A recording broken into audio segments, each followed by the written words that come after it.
Θέλω να σας καλωσορίσω όλους, να σας ευχηθώ χρόνια πολλά, καλή χρονιά και υγεία σε εσάς και τις οικογένειές σας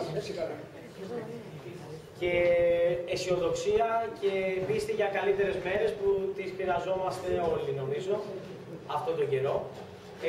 Εγώ είμαι ο κύριος Κατασάκης λοιπόν, Γιάννης, κλινικός διαιτολόγος, διατροφολόγος, εδώ στα Μελίσια, είμαι κάτοικος Μελισσίων. Έχω και το ιατρείο μου εδώ στα Μελίσια.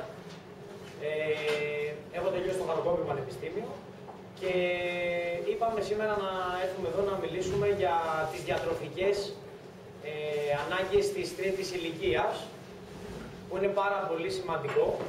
Βέβαια, τρίτη ηλικία, να με συγχωρέσετε, κάποιοι μπορεί να είναι κάπως νεότεροι, κάποιοι λίγο μεγαλύτεροι.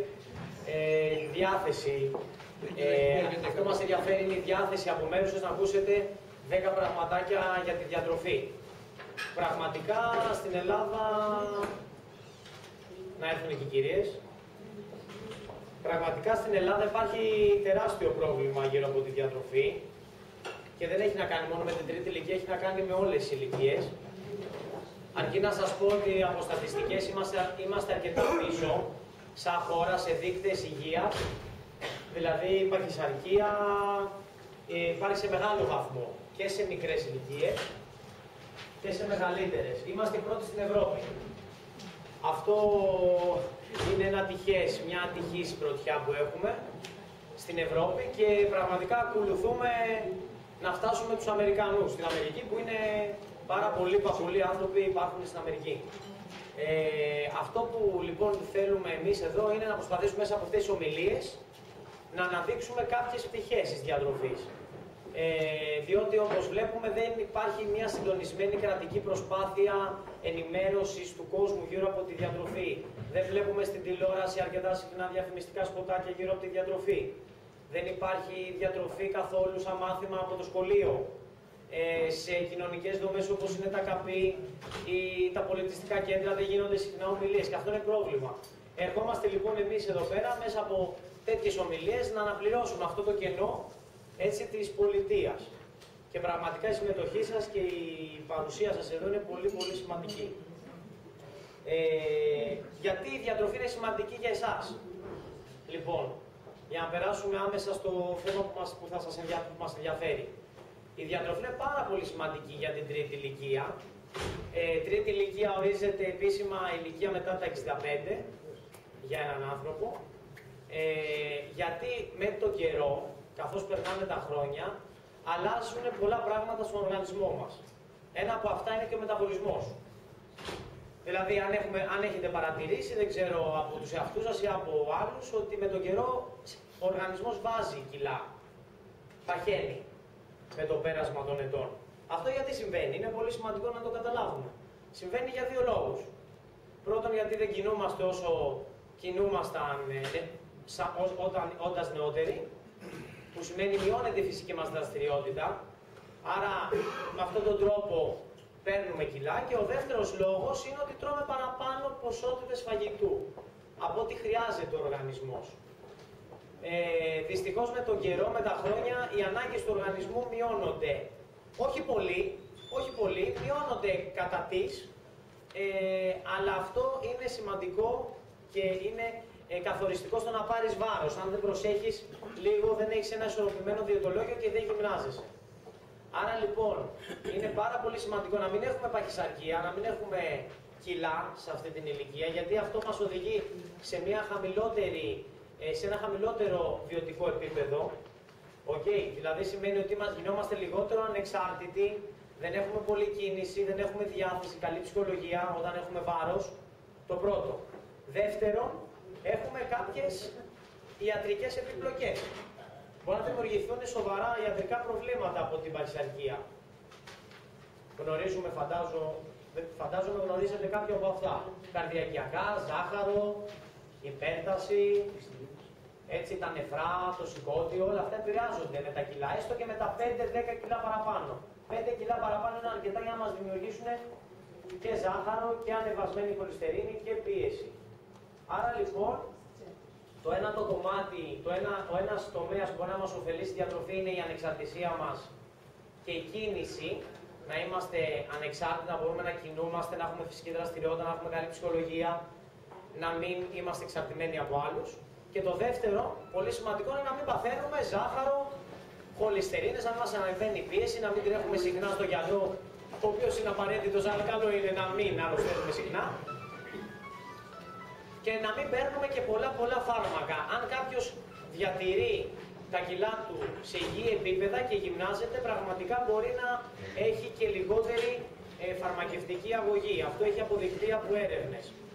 Αν κάποιος δηλαδή παίρνει 1-2 φάρμακα για την πίεση και άλλα 2 για τη χολυστερίνη και χάσει κιλά και γυμνάζεται, μπορεί να παίρνει 1 φάρμακο απαραίτητο για την πίεση και 1 για τη χολυστερίνη, αντί να παίρνει 4 ή 5. Οπότε αντιλαμβάνεστε ότι αυτό είναι πάρα πολύ σημαντικό. Δεν ξέρω αν συμφωνούμε, διαφωνούμε. Λοιπόν, άρα λοιπόν το πιο σημαντικό είναι να μην έχουμε παχυσαρκία για αρχή. Άρα τρώμε όσο πρέπει να τρώμε για να μην έχουμε παχυσαρκία. Βέβαια, από την άλλη μεριά πρέπει να τρώμε κιόλας, διότι μετά τα 65, μετά τα 60-65 οι μυς του σώματος, έτσι, ατροφούν, ασθενούν, πέφτει η μυϊκή μάζα του οργανισμού και αυτό είπαμε είναι σε συνάρτηση με το ότι δεν γυμναζόμαστε. Επιμένω, είναι πολύ σημαντική η κίνηση σε αυτή την ηλικία. Όταν λέμε δραστηριότητα, ένα περπάτημα εντελώς εύκολο, ανώδυνο, ανέξοδο, έτσι το πιο απλό. Η πιο απλή άσκηση είναι το περπάτημα. Και να μας βλέπει ο ήλιος, επίσης είναι πολύ σημαντικό. Άρα λοιπόν πρέπει να τρώμε και κάποια πράγματα για να μην χάνουμε τη μυϊκή μας μάζα. Οπότε καταλήγουμε, δεν τρώμε πάρα πολύ για να μην παχαίνουμε, ούτε τρώμε πάρα πολύ λίγο, γιατί τότε δεν θα έχουμε δύναμη, δεν θα έχουμε ενέργεια, ζωντάνια. Γι' αυτό είναι εξίσου σημαντικό. Αυτό ονομάζεται σαρκοπενία στην τρίτη ηλικία, έτσι, όταν χάνουμε τη μυϊκή μας μάζα με τον καιρό. Υποθρεψία και σαρκοπενία.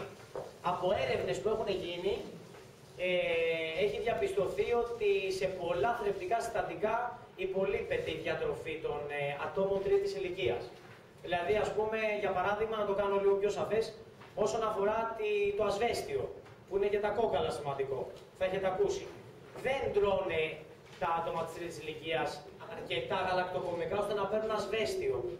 Το οποίο είναι πολύ σημαντικό, να μην πάθουμε οστεοπόρωση, να έχουμε καλό νευρικό σύστημα, παίζει καλό αίμα, έτσι το ασβέστιο παίζει σε πάρα πολλά σημεία στον οργανισμό μας ρόλο, έχει σημαντικό ρόλο. Ένα άλλο είναι ο σίδηρος.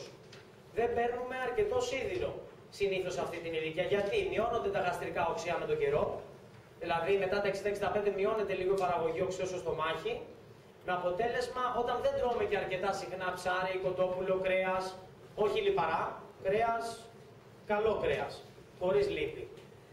Το οποίο είναι σημαντικό. Δεν παίρνουμε αρκετό σίδηρο, γιατί μειώνεται η απορρόφηση του οργανισμού. Άρα είναι πολύ σημαντικό και το να τρώμε επαρκείς ποσότητες από ψάρι, κοτόπουλο, κρέας, γαλακτοκομικά και το ασβέστιο.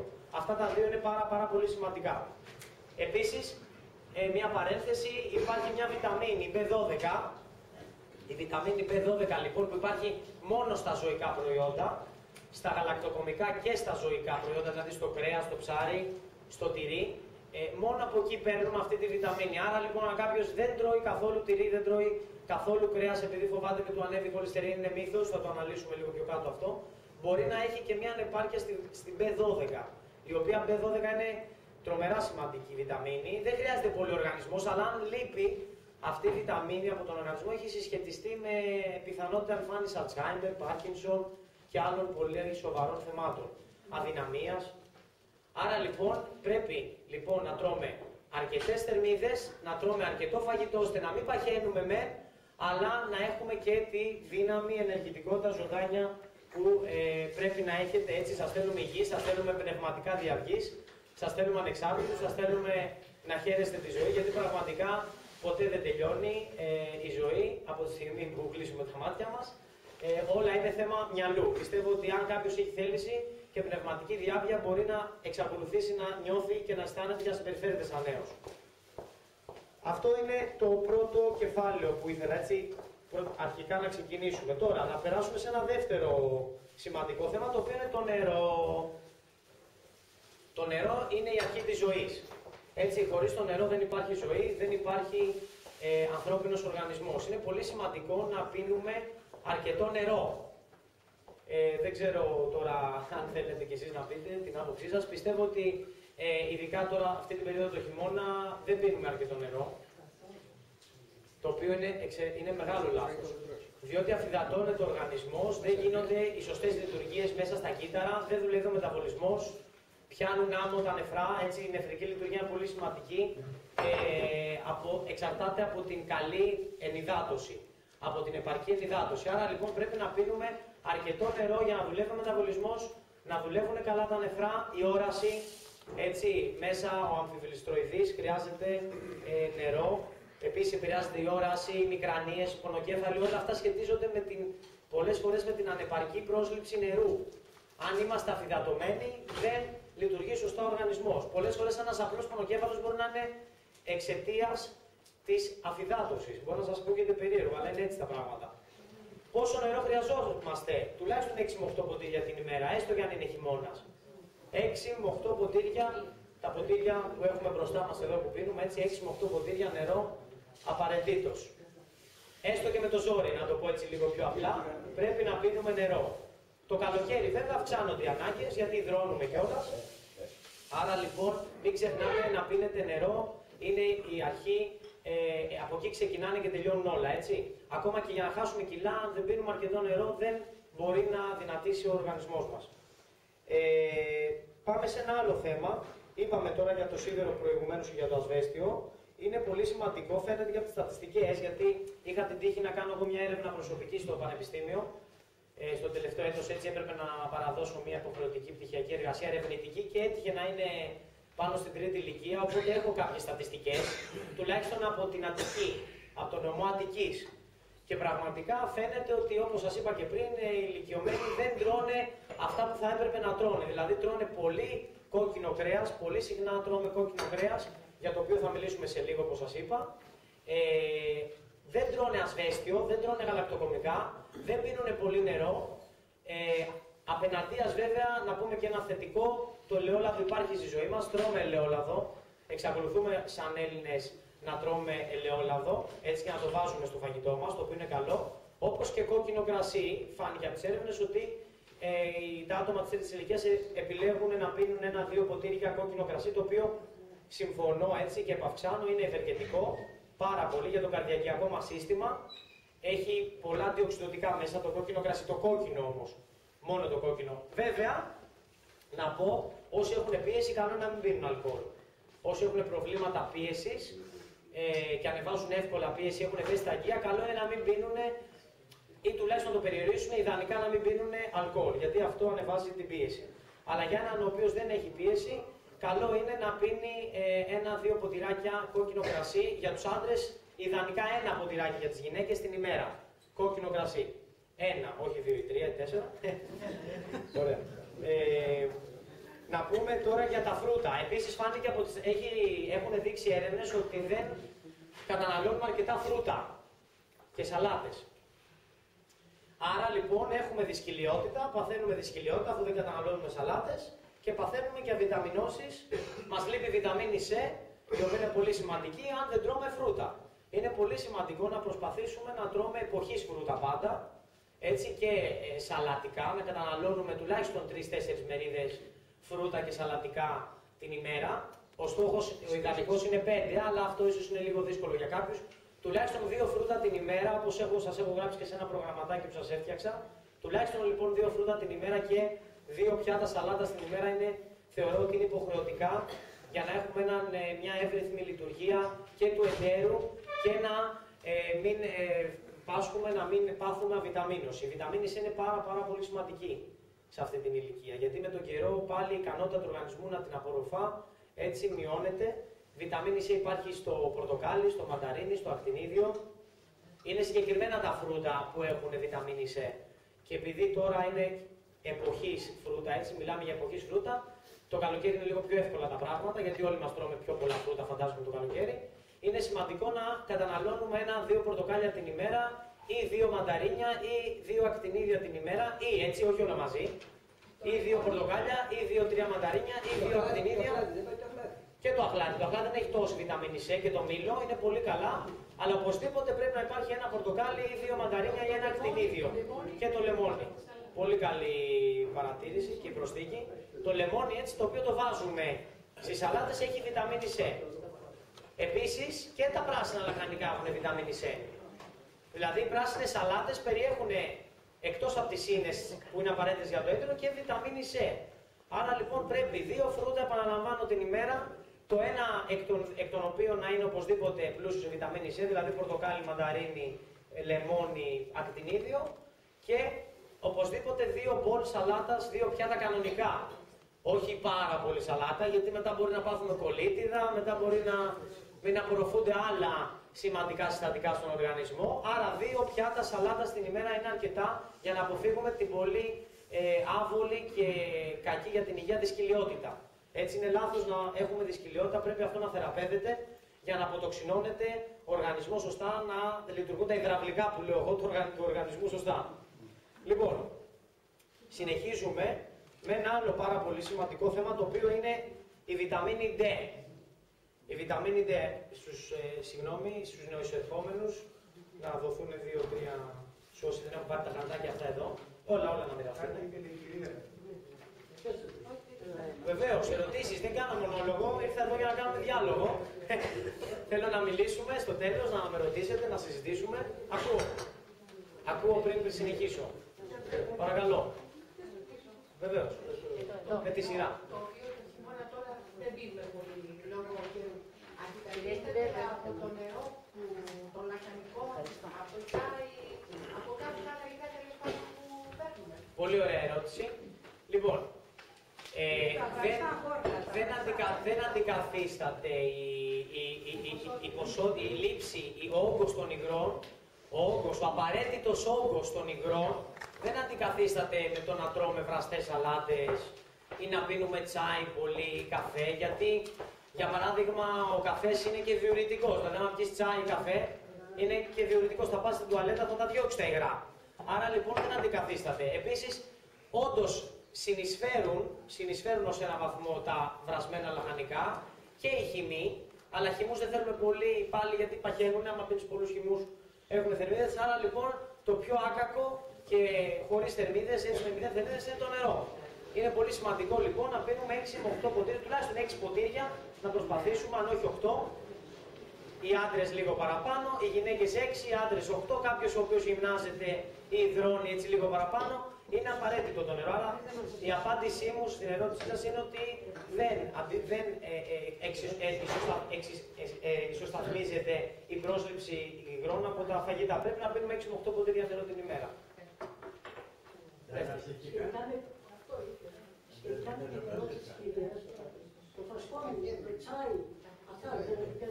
Ναι, τα αφεψίματα μπορούν να συμπληρώσουν τα υγρά της ημέρας, είναι πολύ ευεργετικά, αλλά και πάλι νερό πρέπει να πίνουμε, διότι σας εξήγησα, καφές και αφεψίματα έχουν διουρητική δράση και αν πάνε και φύγουν όλα τα υγρά, δεν είναι καλό.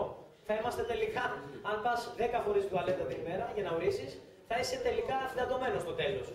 Καλό είναι όμως να πίνουμε αφεψίματα σε σχέση με το να πίνουμε καφέ ή αναψυκτικά. Για να απαντήσω και στον κύριο, δηλαδή τα αναψυκτικά παχαίνουν. Ναι, αλλά το νερό, από ό,τι λέγεται, έχει εξασθενές πρόβλημα. Ιδιαίτερα εξαρτητή στο νερό. Αυτό δεν επηρεάζει μενός την υγεία του ανθρώπου. Αυτό είναι μια άλλη τάξη συζήτηση. Πραγματικά δεν μπορούμε να ελέγξουμε τον αέρα που αναπνέουμε, δεν μπορούμε να ελέγξουμε το καυσαέριο, το νερό που πίνουμε και εγώ συμφωνώ μαζί σας, αλλά θα μπορούσε ένα καλό φίλτρο νερού να βοηθήσει.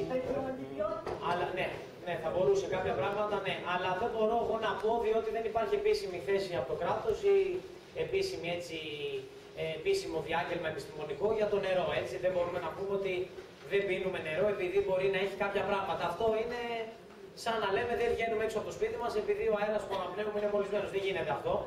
Είναι λάθος. Δεν θα πούμε σε αυτή τη λογική. Εμείς θα κάνουμε αυτά που πρέπει να κάνουμε και από εκεί και πέρα θα καταβάλουμε προσπάθεια πολίτες και κράτος να βελτιώσουμε αυτά τα αγαθά, να γίνουν καλύτερα. Αν κάνουμε ανακύκλωση ή αν χρησιμοποιούμε λιγότερο το αυτοκίνητο, θα βελτιώσουμε τον αέρα που αναπνέουμε. Αν εμείς δεν ρηπαίνουμε τα ρέματα εδώ στα Μελίσια, για να μιλήσω για μας εδώ συγκεκριμένα, δεν βρωμίζουμε τον τόπο μας, θα είναι πιο καθαρό το νερό. Αν το κράτος ελέγχει τις εταιρείες που βρωμίζουν τα ποτάμια και έτσι όλα αυτά ελέγχονται, σίγουρα θα βελτιωθεί. Αλλά να σας πω ότι είναι όλα τέλεια και ρόδινα, αυτό θα είναι ένα μεγάλο ψέμα. Σίγουρα και το νερό που πίνουμε μπορεί να έχει κάποια θέματα, αλλά σίγουρα αυτό δεν είναι αρκετό για να μην πίνουμε νερό. Πρέπει να πίνουμε νερό. Γενικά, έχω διαβάσει ότι το γιαούρτι βελτιώνει τη λειτουργία του νοσοποιητικού συστήματος. Είναι γεγονός αυτό? Είναι γεγονός, ναι. Είστε πολύ ενημερωμένοι, μπράβο σας. Να σας συγχαρώ κιόλας, είστε και πολύ ενημερωμένοι. Συνεχίστε να διαβάζετε και να ενημερώνεστε. Όντως έχουν γίνει έρευνες κάποιες που λένε το πλήρες το γιαούρτι, το ζωντανό το γιαούρτι όμως. Όχι το γιαούρτι αυτό το οποίο δεν έχει μέσα μικροοργανισμούς. Καλλιέργεια γιαούρτης όπως λέγεται, έτσι, η πιτιά όπως λέγεται. Αυτό το οποίο είναι ζωντανό γιαούρτι όντως μπορεί να βοηθήσει στην γρηγορότερη ανάρρωση άμα είσαι άρρωστος, να βοηθήσει το νοσοποιητικό, να σου δώσει ασβέστιο, να βοηθήσει τις κολίτιδες, το έντερο. Βέβαια, όχι σε μεγάλες ποσότητες πάλι. Όχι πάνω από ένα γιαούρτι την ημέρα με πλήρη λιπαρά, έτσι, με όλα τα λιπαρά, γιατί θα παχύνουμε. Έχω επίσης δει ότι ο ηλικιωμένος δεν απορροφά το ασβέστιο που απαιτεί ο οργανισμός του, λόγω ηλικίας.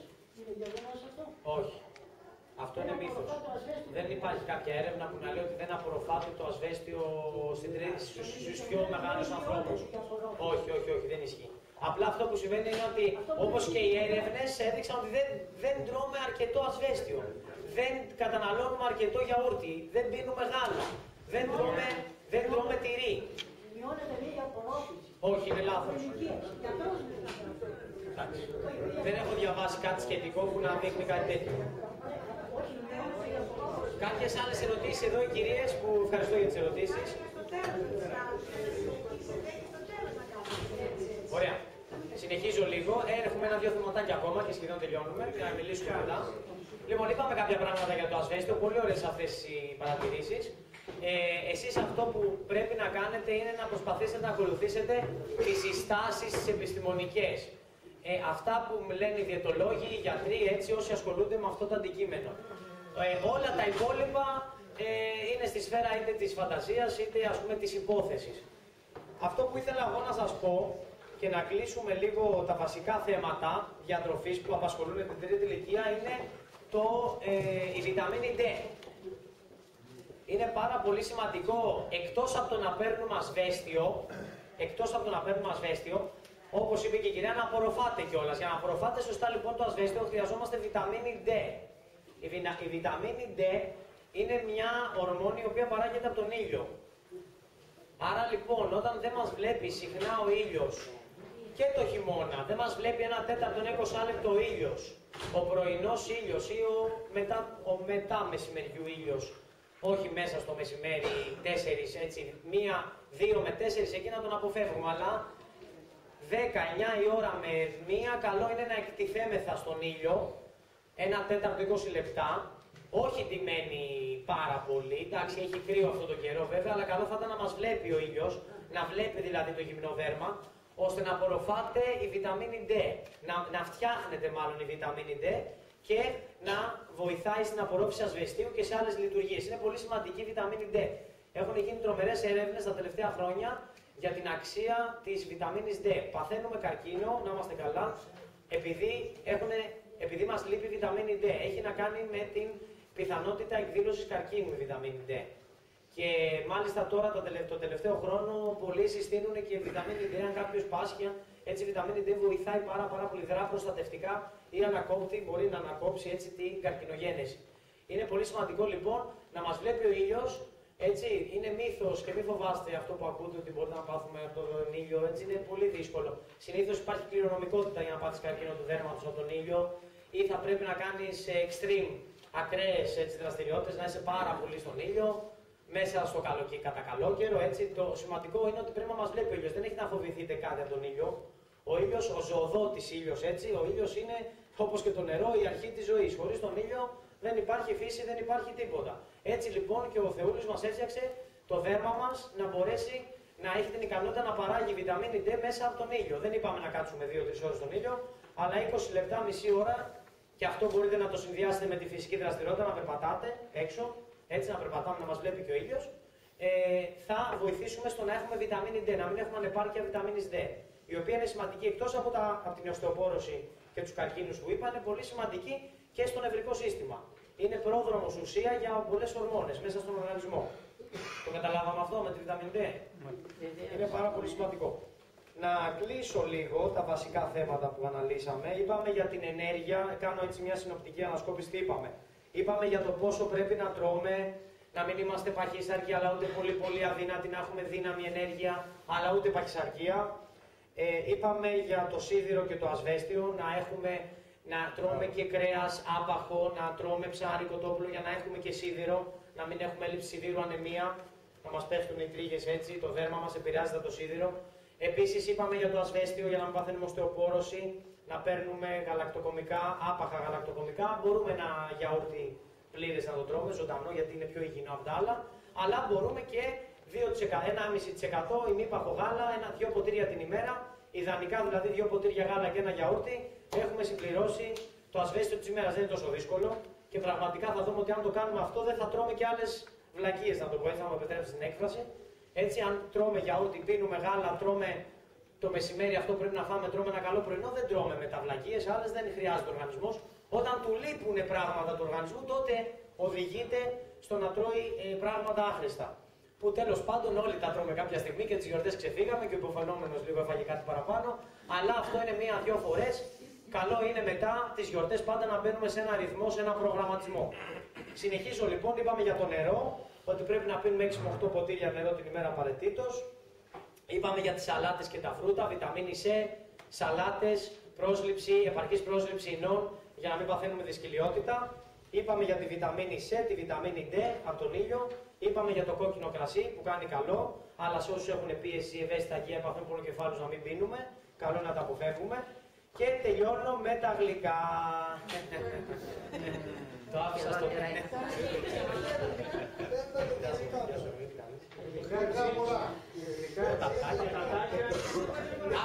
Άφησα το γλυκό για το τέλος. Δεν πηγαίνει στο τέλος. Δεν τρώμε το γλυκό πάντα. Λοιπόν, το γλυκό είναι απαραίτητο στη ζωή μας. Να μην είμαι πολύ αυστηρός και πολύ αποκαρδιωτικός. Και εγώ τρώω γλυκά. Αναγκαστικά υπάρχουν τα γλυκά, διαφημίζονται, που πολλούνται στα εστιατόρια, στους φούρνους, στα ζαχαροπλαστεία. Ο κόσμος είναι γεμάτος από γλυκά, έτσι. Έχουμε τρελαθεί να τα βλέπουμε και πραγματικά κάποιος πρέπει να έχει θεϊκές δυνάμεις, να έχει έτσι πολύ μεγάλη εγκράτεια για να μπορέσει να συγκρατηθεί. Πρέπει όμως... Αυτό είναι αλήθεια, πολλές φορές τα τρώμε εμείς. Τώρα δεν ξέρω, οι γιαγιάδες, οι παππούδες τα δίνουν, στα παιδιά τα τρώνε οι ίδιοι. Αυτό είναι ένα... Αυτό το έχω απορία.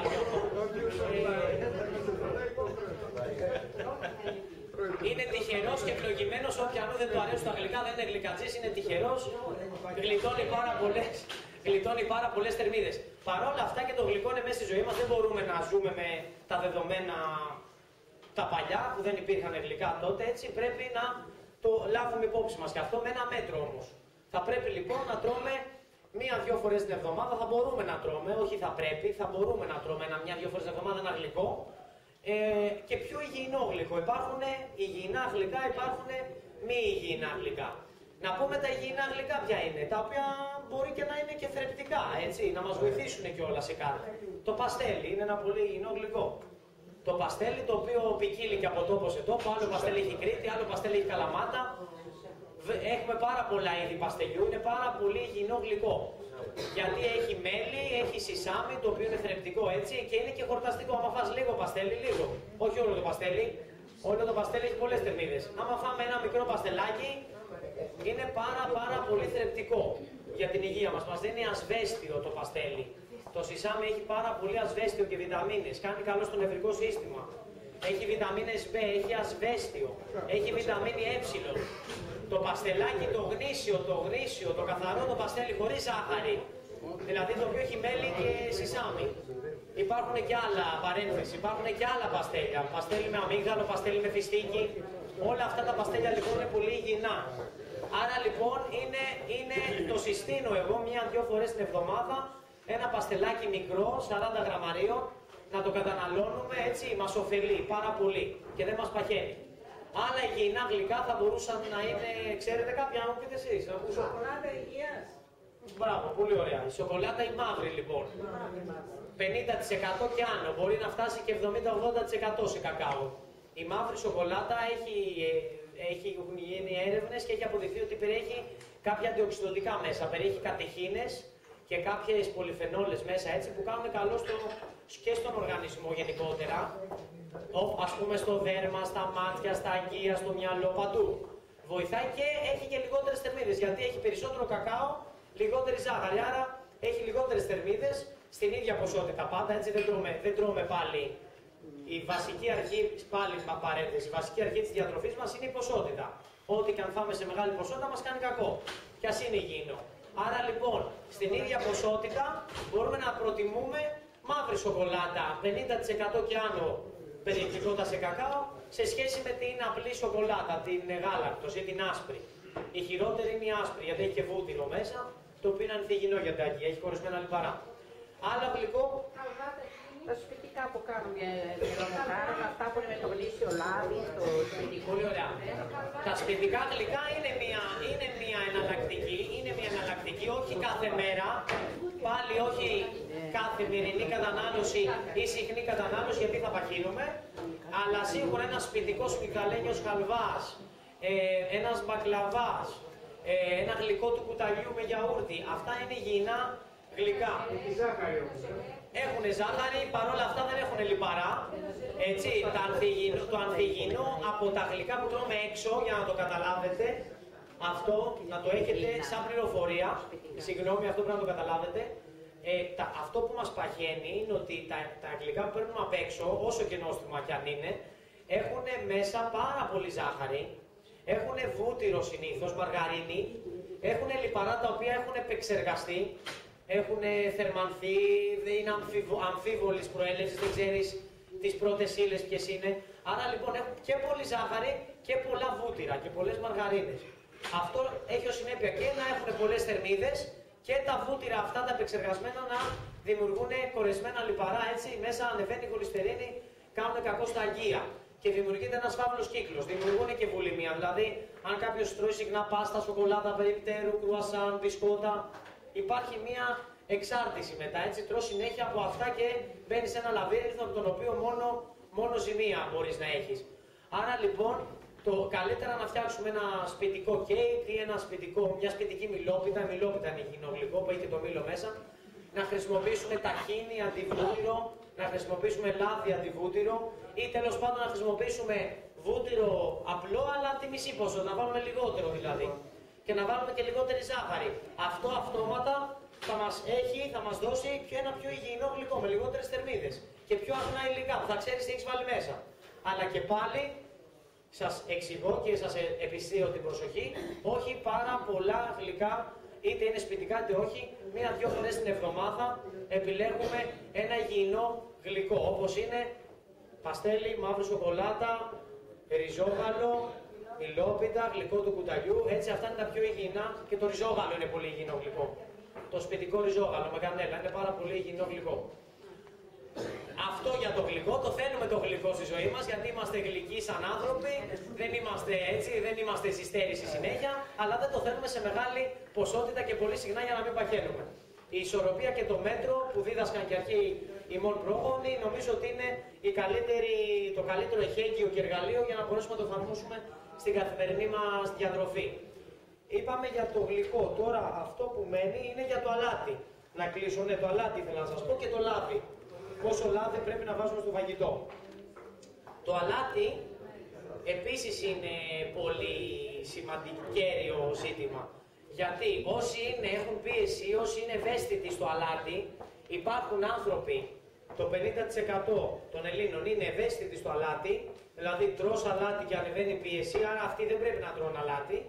Και το άλλο 50% δεν είναι ευαίσθητο, δηλαδή δεν έχει τόσο μεγάλο πρόβλημα με το αλάτι. Άρα λοιπόν, αν έχουμε παρατηρήσει ότι, ή αν έχουμε πίεση, ή αν έχουμε παρατηρήσει ότι ανεβαίνει η πίεσή μας με το αλάτι και κάνουμε κατακράτηση, καλό είναι να μην βάζουμε αλάτι στο φαγητό ή να βάζουμε το ελάχιστο δυνατό. Το ελάχιστο δυνατό. Μία άλλη λύση είναι ότι υπάρχουν και υποκατάστατα αλατιού. Υπάρχουν υποκατάστατα αλατιού στο φαρμακείο ή σε καταστήματα με βιολογικά προϊόντα.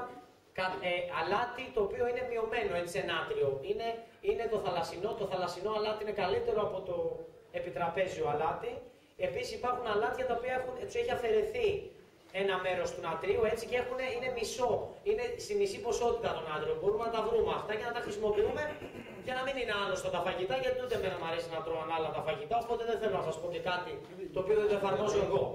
Αλλά παρόλα αυτά, λίγο αλατάκι στο φαγητό, όχι πάρα πολύ, και αν μπορεί και κάποιος καθόλου, αν έχει πίεση, αν είναι ευαίσθητο στο αλάτι, αυτό θα ήταν το ιδανικό.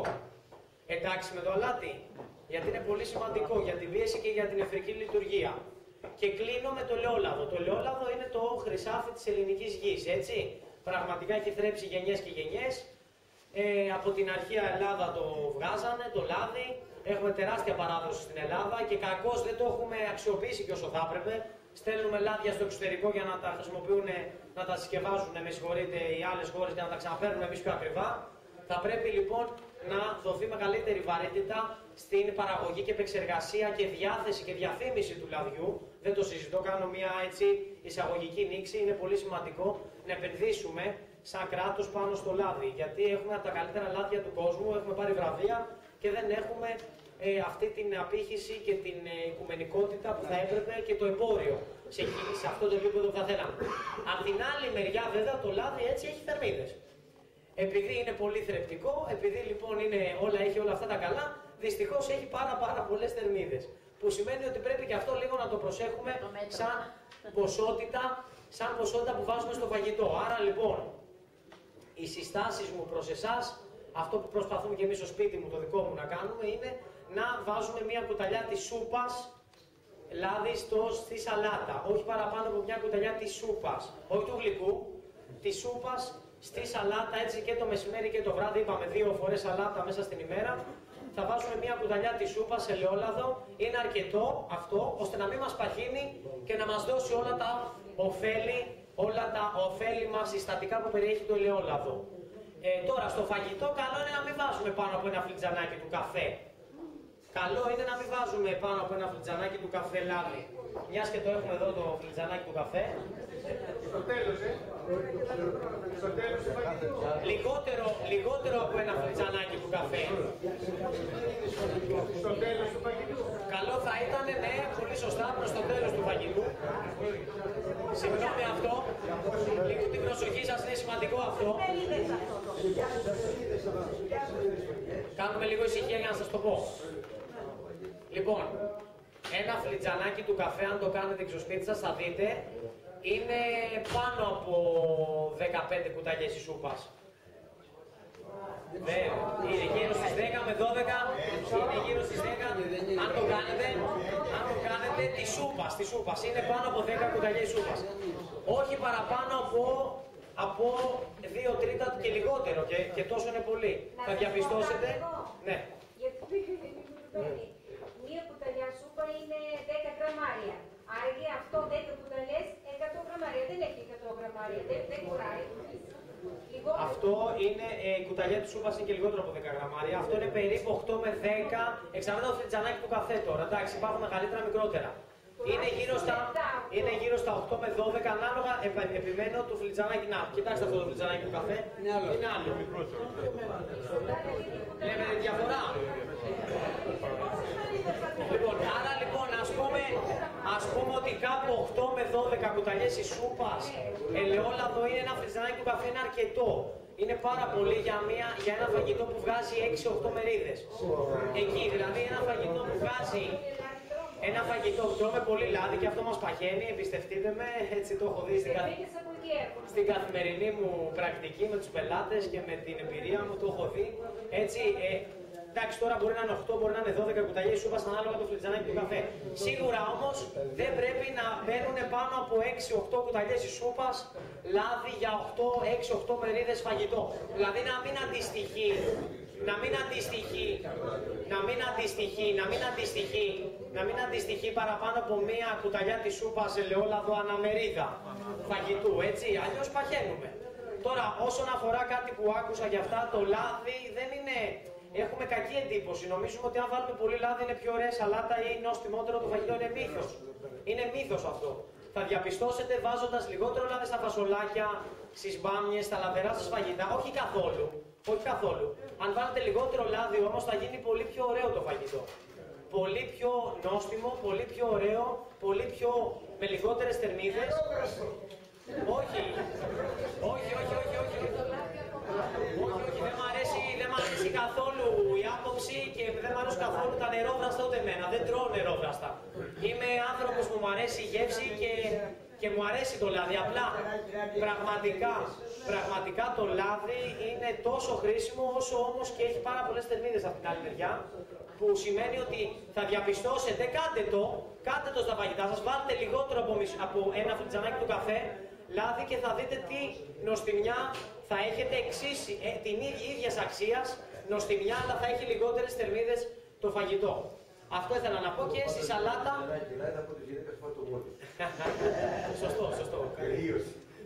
Σωστό. Λοιπόν, γιατί αν βάλεις και πολύ λάδι, θα βουτήξεις και ψωμί μετά, αναγκαστικά. Είναι λογικό μετά και το ένα θα φέρει το άλλο και εκεί θα παχύνουμε μετά. Άρα επανερχόμαστε στην αρχική μας θέση, άποψη. Με συγχωρείτε ότι τρώμε λίγο απ' όλα. Άρα και στο λάδι τρώμε με μέτρο για να μην μας παχαίνει. Άρα λοιπόν κλείνω με αυτό. Βάζουμε και λάδι και στο φαγητό μας λιγότερο και στη σαλάτα μια κουταλιά της σούπας είναι μια χαρά. Ικανοποιητική ποσότητα. Κάντε το. Θα με θυμηθείτε, θα χάσετε κιλά κιόλας, θα δείτε μεγάλη διαφορά στον οργανισμό σας. Και πραγματικά το ελαιόλαδο είναι το καλύτερο λίπος που μπορούμε να χρησιμοποιήσουμε σε σχέση με βούτυρο. Σε οτιδήποτε φαγητό. Ας το πείτε, τα φάμε το μισελέ. Απαγορεύεται το σκολαδάκι απαραίτητα. Αυτό όχι μόνο δεν απαγορεύεται, ενδείκνυται κιόλας. Μια κουταλιά της σούπας, ομό ελαιόλαδο, στη σαλάτα μας ή τα όσπριά μας ή στο ψωμάκι μας, ξέρω εγώ, αν φάμε μια φέτα ψωμί. Ιδανικά το λάδι δεν πρέπει να μαγειρεύεται. Καλό είναι να τρώμε ομό το λάδι, όχι μαγειρεμένο. Αυτό είναι το ιδανικό. Θα μας μιλήσετε λίγο για το ψωμί. Ωραία, πολύ ωραία. Όλα αυτά που συζητήσαμε είναι εδώ πέρα. Ήθελα να σας πω ότι όλα σας τα έχω συγκεντρώσει σε αυτό το χαρτί και στην πίσω όπισθεν έχει ένα πολύ ενδιαφέρον πινακάκι με δύο διατροφές. Η μία είναι για τις γυναίκες και η άλλη είναι για τους άντρες, για να μην αδικήσουμε κανένα. Λοιπόν, έχει δύο ημερήσια διαιτολόγια, διατροφές, για να έχουμε την καλύτερη δυνατή διατροφή και κατ' επέκταση υγεία. Είναι ό,τι είπαμε. Απλά δεν είπαμε δύο πράγματα, μου είπατε για το ψωμί, ναι. Εντάξει, το ψωμί είναι πολύ σημαντικό, γιατί αν τρως πολύ ψωμί παχαίνεις, είναι σίγουρο. Όχι πάνω από 2 φέτες την ημέρα ψωμί. Καλό είναι το πολύ μέχρι 2 φέτες. Η φέτα ξέρουμε πόσο είναι η μερίδα. 30 γραμμάρια. 30 γραμμάρια είναι η μερίδα, μία φέτα ψωμί περίπου. Το πάχος ένα δάχτυλο. Όχι πολύ μεγάλη το καρβέλι το μεγάλο, το κανονικό. Δεν παίζει ρόλο. 2 φέτες λοιπόν μαύρο ψωμάκι ολικής αλέως με προσύνη, μέχρι 2 την ημέρα είμαστε μια χαρά. Κάτι άλλο, θέλω να με ρωτήσετε. Για το ψωμί είπαμε, για τα γλυκά είπαμε, για το... Τρως λίγο πιο πολύ ψωμί και λίγο πιο λίγο φαρί. Γιατί σας αρέσει το ψωμί. Εμένα. Ωραία ιδέα. Είναι μια άποψη για αυτή. Τουλάχιστον μην το τρώτε το βράδυ το πολύ ψωμί, όχι το βράδυ. Καλύτερα πρωί και μεσημέρι.